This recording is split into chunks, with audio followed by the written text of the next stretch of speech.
भीषण गर्मी से जंगल की धरती तवे जैसी तप रही थी।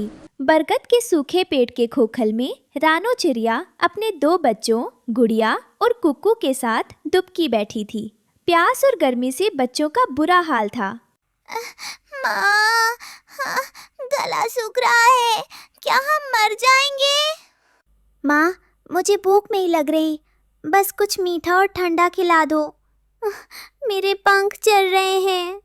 धीरज रख मेरे बच्चों, भगवान कोई ना कोई रास्ता जरूर निकालेंगे।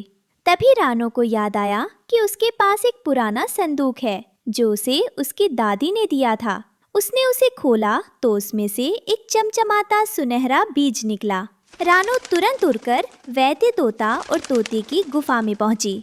वैद्य काका, देखिए ये क्या है, मेरे बच्चे गर्मी से दम तोड़ रहे हैं। अरे, ये तो अमृत पाक का बीज है। रानो, इसे अगर तुम गीली मिट्टी में बोगी तो ये एक जादुई घर बनेगा। लेकिन याद रखना, ये जितना स्वादिष्ट है उतना ही नाजुक भी। हाँ रानो, इसकी दीवारें चाशनी की होंगी और छत गुलाब जामुन की। सांप और कौवे जैसे लालची जीवों से इसे बचा कर रखना। रानो ने जंगल के एक ठंडे कोने में बीज बोया। देखते ही देखते जमीन हिली और एक चमत्कार हुआ। वाह माँ, देखो, गोल मटोल भूरा धर। ये तो गुलाब जामुन जैसा दिख रहा है और इसमें से केसर की खुशबू आ रही है। जमीन से एक विशाल, स्पॉन्जी और रसीला गुलाब जामुन का महल खड़ा हो गया। उसकी खिड़कियां मिश्री की थीं और दरवाजा बादाम की लकड़ी का। अंदर कदम रखते ही ऐसी ठंडक मिली जैसे कोई ठंडे शरबत में उतर गया था। दूर ऊंचे पेड़ पर बैठा कालू कौवा और झाड़ियों में छिपा काला सांप ये सब देख रहे थे। अबे ओ सांप, देख रहा है? वो चिड़िया तो मिठाई के महल में रह रही है। मेरी चोंच से तो अभी से चाशनी टपक रही है। कालू, तू ऊपर की छत खा लेना, मैं नीचे की दीवारें कुतर कर अंदर घुस जाऊंगा। उन बच्चों को तो मैं नाश्ते में चबा जाऊंगा। योजना पक्की है। आज रात जब ये सो जाएंगे तब हम इस मीठे घर पर हमला करेंगे। रात हुई। शीतल चांदनी गुलाब जामुन के घर पर पड़ रही थी। रानो और बच्चे सुकून से सो रहे थे। तभी अचानक घर हिलने लगा। माँ, देखो, दीवार में छेद हो रहा है। कौन है बाहर? बाहर कालू कौवा अपनी चोंच से छत को नोच रहा था और नीचे सांप अपनी जहरीली जीभ से चाशनी की दीवार को चाट चाट कर गला रहा था। रानो, बाहर निकल, ये घर अब मेरा है, मैं इसे पूरा निगल जाऊंगा। काओ काओ, रानो, अपने बच्चों को लेकर भाग जा, वरना मैं इस घर की छत खा जाऊंगा और तुम सब मलबे में दब जाओगे। माँ, हमारा घर टूट रहा है, हम कहाँ जाएंगे? हिम्मत मत हारो बच्चों, मैं अपने घर को आज नहीं आने दूंगी। रानो खिड़की पर आई और जोर से चिल्लाई, बचाओ बचाओ, बंदर भाई, टुनटुनी, मदद करो। रानो की आवाज सुनकर सबसे पहले बंदर कूदा। उसके पीछे टुनटुनी चिड़िया और दर्जनों अन्य पक्षी आ गए। अरे ओ कालिया और ये रेंगने वाले कीड़े, शर्म नहीं आती? बच्चों का घर खा रहे हो। पीछे हट बंदर, ये मिठाई बहुत कीमती है, मैं इसे नहीं छोड़ूंगा। तभी टुनटुनी चिड़िया ने एक योजना बनाई। दोस्तों, ये लालची लोग सिर्फ खाने आए हैं, हम इन्हें ऐसा स्वाद चखाएंगे कि ये याद रखेंगे। बंदर ने पास के मिर्ची के पौधों से सूखी लाल मिर्चियाँ तोड़ी और टुनटुनी के साथ मिलकर उन्हें पीसकर एक पाउडर बना लिया। जैसे ही कालू कौवा छत पर हमला करने के लिए मुंह खोला, बंदर ने मिर्च का पाउडर उसकी आंखों और मुंह में झोंक दिया। ओए, मेरी आंखें, मेरा गला, मर गया रे। पानी, पानी। मैं नहीं डरता तुम्हारी मिर्च से। अब ले मजा। बंदर ने सांप की पूंछ पकड़कर उसे झाड़ियों में दूर फेंक दिया। सुबह हुई। सूरज की पहली किरण ने गुलाब जामुन के घर को और भी चमका दिया। हालांकि घर में थोड़े घाव हो गए थे, लेकिन रानो का परिवार सुरक्षित था। वैद्य तोता और तोती वहां पहुंचे। उन्होंने अपनी जादुई जड़ी बूटियों से घर के छेदों को फिर से भर दिया। आप सबका शुक्रिया। अगर आज आप लोग न होते तो मेरा आशियाना उजड़ जाता। पगली, शुक्रिया कैसा? हम सब एक जंगल के वासी हैं। तेरी मुसीबत हमारी मुसीबत थी। ओ कालू, और सांप का क्या? वो तो अब कभी इस तरफ आने की हिम्मत नहीं करेंगे। मिर्च का स्वाद इतनी जल्दी नहीं जाता। माँ, क्या हम अब थोड़ा सा घर चख सकते हैं? हाँ मेरे बच्चों, अब ये घर सिर्फ हमारा नहीं है। बंदर भाई, टुनटुनी, आप सब भी आइए। इस जादुई गुलाब जामुन के घर का स्वाद सब मिलकर चखेंगे। सूरज अब पूरी तरह निकल आया था, लेकिन उस जादुई गुलाब जामुन के घर से अभी भी केसर और इलायची की ठंडी खुशबू आ रही थी। रानो ने बड़े प्यार से घर का बादामी दरवाजा खोला और सभी मेहमानों को अंदर बुलाया। अरे बाप रे, अंदर तो बाहर से भी ज्यादा ठंडक है। ऐसा लग रहा है जैसे मैं किसी ठंडी नदी के किनारे बैठा हूँ। और देखो तो सही, खिड़कियों से जो रोशनी आ रही है वो मिश्री की वजह से कितनी रंगीन लग रही है। वैद्य काका, आपने कहा था कि ये घर नाजुक है, पर मुझे आज समझ आया कि इसकी असली ताकत इसके स्वाद में नहीं बल्कि हम सब की एकता में है। गुड़िया, कुकू, जाओ बेटा, सबको गुलाब जामुन का प्रसाद बांटो। गुड़िया और कुकू ने फुदकते हुए छत के एक कोने से नरम और रसीले टुकड़े तोड़े और सबको परोसने लगे। तभी वहाँ कालू कौवा और सांप दबे पांव वापस आए। उनकी आंखों में अब लालच नहीं बल्कि पछतावा था। मिर्च की जलन अभी भी उनके चेहरों पर दिख रही थी। रानो, क्या हमें थोड़ा पानी मिल सकता है? मेरा गला बुरी तरह जल रहा है। मुझे भी माफ कर दो। मैं अब कभी किसी का घर नहीं उजाड़ूंगा। कालू भाई, इस घर में नफरत के लिए जगह नहीं है। कुकू, इन्हें वो केसर या शरबत पिलाओ। हम पंछी हैं, हमारा काम दूसरों को चुगना नहीं बल्कि साथ उड़ना है। आज से इस घर का नाम अमृत गुलाब निवास होगा। यहाँ हर उस जीव को जगह मिलेगी जो प्यासा और थका हुआ है। पूरा जंगल उस दिन खिलखिला उठा। रानो का गुलाब जामुन का घर अब सिर्फ एक मकान नहीं बल्कि दोस्ती की एक मीठी मिसाल बन चुका था। शाम ढलते ढलते सभी पक्षियों ने मिलकर घर के चारों ओर फूलों की एक सुरक्षा दीवार बना दी, ताकि भविष्य में धूप और दुश्मन दोनों ही इस मिठास को नुकसान न पहुंचा सके। उस दिन पूरे जंगल ने मीठी दावत उड़ाई। रानो ने सिखा दिया कि चाहे दुश्मन कितना भी बड़ा क्यों ना हो, अगर मन में ममता और दोस्तों का साथ हो तो हर तूफान से बचा जा सकता है। बारिश की पहली बूंदें जंगल में गिरने लगी थी। हर तरफ हरियाली थी, लेकिन एक पुराने नीम के पेड़ पर बने घोंसले में दो नन्हे बच्चे कुकू और गुड़िया भूख से बिलख रहे थे। मम्मा, बहुत भूख लगी है। पेट में कुछ नहीं है। मम्मा, कुछ लाओ ना, हम और नहीं सह सकते। रानो चिड़िया, उनकी माँ, घोंसले के कोने में बैठी थी। उसके पंख भींगे हुए थे। उसने बच्चों को भीगने से बचाया, पर अब पेट कैसे भरे? हे भगवान, क्या करूं? बारिश शुरू हो चुकी है, लेकिन मेरे बच्चों का रोना मुझसे देखा नहीं जाता। रानो ने बच्चों को प्यार से देखा, पंखों से ढका और कहा, सुनो मेरे बच्चों, मैं अभी कुछ खाने को लाती हूँ, चाहे बारिश हो या तूफान, लेकिन जब तक मैं लौटूं घोंसले से बाहर झांकना भी मत। कुकू और गुड़िया ने सिर हिलाया और रानो तेजी से उड़ गई। कुकू बार बार गर्दन बाहर निकाल कर देखता। गुड़िया, ये ऊपर से टप टप गिरने वाला क्या है? कोई रो रहा है क्या? अभी बुद्धू, ये बारिश है, आसमान बरस रहा है। मम्मा ने कहा था ना, बिजली चमके तो घोंसले समेत भस्म हो जाओगे। कुकू सहम गया। पानी की बौछारें अब घोंसले तक आने लगी थीं। दोनों कांपने लगे। गुड़िया, मम्मा कब आएगी? भूख भी है, डर भी। मम्मा ने कहा था, जब तक ना आए चुपचाप बैठे रहना। डर से बड़ा शिकारी कोई नहीं होता।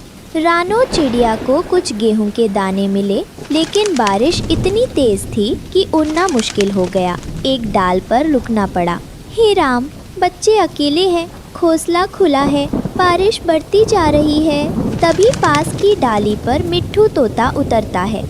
अरे रानो बहन, तू यहाँ क्या कर रही है इस तूफान में? क्या करूं, उड़ नहीं पा रही, बच्चे अकेले हैं। बहन, कल एक सांप ने कबूतर बहन के घोंसले पर हमला किया, 2 बच्चों को निगल गया। हम चीखे लेकिन देर हो चुकी थी। हे राम, मैं एक पल भी नहीं रुक सकती। जैसे ही रानो उड़ान भरती है, सामने 2 परछाइयां आ खड़ी होती हैं, कालू कौवा और भुल्ला चील। ओए चिड़िया रानी, बारिश में गर्मा गर्म शिकार खुद चला आया। आज तो दावत है। रानो समझ जाती है बल से नहीं बुद्धि से ही बच सकती है। तुम दोनों मुझे खाना चाहते हो, लेकिन सबसे ताकतवर ही मुझे खा सकता है, जो असली शिकारी हो। मैं सबसे खतरनाक हूँ। झूठ, मैं तुझे पहले चीर दूंगा। दोनों आपस में भिड़ जाते हैं, हवा में लहूलुहान होकर नीचे गिरते हैं। रानो फुर्ती से उड़कर निकल जाती है। कुकू और गुड़िया कांपते बैठे हैं। बारिश थम चुकी है, लेकिन डर अब भी है। तभी रानो लौटती है। मम्मा, आप आ गई? मम्मा, बहुत डर लगा, बिजली भी चमक रही थी। बेटा, बहादुरी डर के बाद भी टिके रहना है। तुम दोनों ने मम्मा का वादा निभाया। रानो ने पंखों में छुपाए गेहूं के दानों से स्वादिष्ट खाना बनाया। बच्चों ने तृप्त होकर खाया। अगली सुबह गुड़िया घबराकर उठती है। मम्मा, कुकू की आंखें आधी खुली है और उसका शरीर जल रहा है। हे भगवान, बुखार इतना तेज! अगली रात गुड़िया को भी बुखार चढ़ जाता है। अब ये क्या परीक्षा है मेरी? भूख से बचाए, शिकारी से बचाए, अब बीमारी से। रानो सुबह ही मिट्ठू के पास जाती है। मिट्ठू, कोई उपाय बता, मेरे बच्चे तप रहे हैं। डॉक्टर जेरी चूहा है जंगल के पार, बहुत ज्ञानी है। दोनों डॉक्टर के पास जाते हैं। ये साधारण बुखार नहीं है, वायरल है। अगर शरीर ने साथ दिया तो दवा काम करेगी, लेकिन कोई गारंटी नहीं। तुम दवा दो, उम्मीद मेरी ममता देगी। रानो उड़ती है शांत शिखर की ओर, जंगल का सबसे पवित्र स्थान। मैं तुझसे लड़ने आई हूँ। एक माँ की ममता को मत आजमा। अगर न्याय बाकी है तो मेरे बच्चों को लौटा दे। तभी हवा थम जाती है। एक आवाज आती है, जाओ, अब देखो। अगली सुबह। मम्मा, पानी दो, होठ सूख रहे हैं। अब कुछ अच्छा लग रहा है, बुखार कम हो गया। मेरे लाल, तुमने मेरी पुकार सुन ली। धन्यवाद है ब्रह्मांड। अगली सुबह। अब हम उड़ना सीखेंगे मम्मा, अब किसी से नहीं डरेंगे। रानो आसमान की ओर देखकर बोलती है, तुम दोनों बच गए। अब इस दुनिया को दिखाओ कि माँ की ममता क्या कर सकती है। तीनों उड़ान भरते हैं, सूरज की पहली किरणों के साथ। इस तरह बारिश के कहर से एक माँ की ममता जीत गई। बारिश की बूंदें, हवाएं, बिजली की गरज। रानो चिड़िया अपने कच्चे घोंसले में गुट-गुट कर बैठी थी। वहीं उसका नन्हा बेटा कुकू माँ को सहारा देते हुए कांपता रहा। हे भगवान, इतनी भीषण बारिश, मेरा घोंसला तो गिरने को है। कुकू, तू ठीक है? माँ, डर मत, मैं तुम्हारा हाथ नहीं छोड़ूंगा। तभी नीले अंबर पर अचानक काले नीले बादल जमा हुए और उनमें से निकलकर आया एक सुंदर मृदु आवाज वाला बादल, जादुई बादल। डरो मत प्यारी रानू चिड़िया, और तू छोटू कुकू, मैं हूँ आपका जादुई दोस्त। तुम कौन हो और हमें कैसे जानते हो? मैं तुम्हारी दया, तुम्हारे धैर्य और तुम्हारी माँ बेटे की प्रेम भावना को देखता रहा, इसलिए मैं आया हूँ तुम्हारी मदद के लिए। मदद? माँ, ये बादल हमें बचाने आया है? हाँ, मैं तुम्हें एक जादुई टमाटर घर बना कर दूंगा, जो बारिश से बचाएगा, हवा से बचाएगा और कोई कुछ कर भी ना पाएगा। चिड़िया के पंख कांप पड़े। उसे विश्वास नहीं हो रहा था कि ऐसा कुछ सच हो सकता है। बारिश के बीच बादल ने अपना चमकीला नरम सा हाथ फैलाया और धरती पर एक बड़ा लाल गोल सा टमाटर घर प्रकट कर दिया, एकदम ताज़ा और चमचमाता हुआ। ये रहा तुम्हारा घर, ये टमाटर घर। अब तुम्हारी छत, दीवार और सुरक्षा होगी। अरे, ये कैसे संभव है? टमाटर में घर? ये तो सचमुच जैसा चमचमाता है। मम्मा देखो, इसमें एक छोटा दरवाजा है और छोटा दरवाजा खुलते ही अंदर एक प्यारा टमाटर घर। रानो चिड़िया और कुकू दोनों भीतर घुस गए। चारों ओर नरम, गर्म, लाल दीवारें, छत से हल्की रोशनी छनकर आ रही थी। बाहर बारिश थी, लेकिन ये अंदर सुरक्षित, मजबूत, प्यार भरा था। हे जादुई बादल, धन्यवाद, कितनी सुंदर जगह बनाकर दिया। तुम्हारी मुस्कान मेरा सबसे बड़ा इनाम है। जब तक बारिश हो ये घर रहेगा और जब तक कोई तुम्हें नुकसान न पहुंचा सके मैं तुम्हारा रक्षक हूँ। उधर आसपास के पेड़ों में बैठा भुल्ला चील ईर्ष्या से लाल, गुस्से से भरकर इस अद्भुत चीज को देख रहा था। वो क्या है? एक टमाटर घर, चिड़िया और उसका बच्चा उसमें बसे हैं। मैं तो उड़ा हुआ देख रहा हूँ। यह मेरे लिए अपमान है। उसने टपकती बारिश को अपनी नजरों से नजरअंदाज करते हुए नीचे देखा, जहाँ टमाटर घर खिला हुआ था। मैं उसे चुभा दूँ, मैं उसे तोड़ दूँ। ये दिखावे भरा नहीं रहेगा। कोशिश में उसने अपनी बड़ी नुकीली पंजियों से टमाटर घर को पकड़ने की कोशिश की, लेकिन जैसे ही वो छूने वाला था, अचानक रुको भुल्ला चील, तुम उस घर को नहीं तोड़ सकते। कौन बात कर रहा है? टमाटर घर को रोक रहा कौन है? नीचे अंदर रानो, चिड़िया और कुकू कांप रहे थे। मम्मा, क्या हम सुरक्षित हैं? हाँ बेटा, जब तक जादुई बादल है हम सुरक्षित हैं। तुम भी यहाँ थे। तुम क्या हो? कैसे हो? मैं प्राकृतिक शक्ति का स्वरूप हूँ, प्यार और सुरक्षा की। मैं उन पर दया दिखाता हूँ जो प्यार से रहते हैं। और तुम भुल्ला चील, यदि तुम अच्छा करोगे तो मैं तुम्हारी भी मदद कर सकता हूँ। मदद? मुझे? मैं वो चील हूँ जो आकाश का राजा है। मुझे किसी बादल से किस्मत की मदद की क्या जरूरत? तुम अकेले हो भुल्ला, शक्ति का मतलब अकेलापन नहीं। बादल की बातें सुनते ही भुल्ला चील को कुछ सोच समझकर झुकना पड़ा। ठीक है, मुझसे गलती हो रही थी, लेकिन ये टमाटर घर, ये क्या है? भुल्ला चील, ये हमारा आशियाना है जो जादुई बादल ने हमें दिया। ये सिर्फ आशियाना नहीं, ये प्यार, सुरक्षा और एक दूसरे के लिए समर्पण का प्रतीक है। हम सभी यहाँ साथ रह सकते हैं। तुम्हें भी कोई खलल नहीं होगा। अगर तुम चाहो तो दोस्त बन जा। तुम्हारी मासूमियत, तुम्हारी दया, इनसे मैं बदलता जा रहा हूँ। मैं अकेला महसूस करता था, लेकिन तुम्हारी बात सुनकर लगता है शायद मैं भी अपनापन पा सकता हूँ। देखो क्या होता है जब हम प्यार, सहानुभूति और समझ से मिलते हैं। रिश्ते बंधते हैं, दिल खिलते हैं। बारिश ठहर गई, बादल पीछे हट चुका था, लेकिन टमाटर घर आज भी मजबूत था। रानो, चिड़िया, कुकू, क्या मैं आपकी दोस्त बन सकता हूँ? हाँ, हम सभी यहाँ साथ रह सकते हैं। हम सब दोस्त हैं। तुम्हारे उड़ने में तो कोई कमी नहीं, लेकिन हमारा ये घर तुम्हारे दोस्त से ही पूरा होता है। तुम्हारी दया मुझे अपनी मधुरता देता है। मैं लौट जाऊंगा, लेकिन हमेशा तुम्हारा अभिभावक बनने की कोशिश करूंगा। जादुई बादल ने आखिरी बार आकाश से मुस्कुराते हुए टिमटिमाया। भरोसे का बीज बो, प्यार की मिट्टी में उसे सींचो, और देखो मिट्टी के किस्से भी फूल बनते हैं। बारिश के बाद की शांति सुर्खलाल टमाटर घर का भीतर रानो चिड़िया कुकू को गले लगाए खड़ी थी, और कभी कभार भुल्ला चील आसपास उड़कर क्षेत्र का निरीक्षण करता। मम्मा, क्या हम हमेशा ऐसे ही रह सकते हैं? हाँ बेटा, जब तक प्यार, दया और जादुई बादल रहेंगे हम सुरक्षित रहेंगे। वे सब इकट्ठे नरम, गरम, लाल दीवारों में समाये रहे। जहाँ बारिश बेकार थी, वहाँ प्यार, दोस्ती और जादू की खुशबू फैल रही थी। और भुल्ला चील, जो पहले अकेला और ईर्ष्या में था, अब उनके छोटे परिवार का दोस्त था।